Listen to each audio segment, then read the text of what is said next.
সব সিক্রেট আমি জানবো, সব রাগ আমি শুনবো।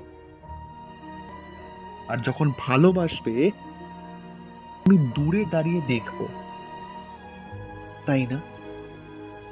খুব সহজ না জিনিসটা?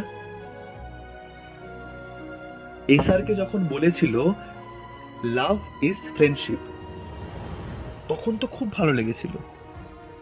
আর আজ যখন আমার বন্ধুত্ব ভালোবাসায় পরিণত হতে চাইলো, তখন কপালে একটাই তকমা জুটল, ফ্রেন্ড জোন। মানে ও আমায় ভালোবাসে ঠিকই, কিন্তু ওইভাবে নয়। কারণ আমি ওইরকম নয়। আমি আমার মতো।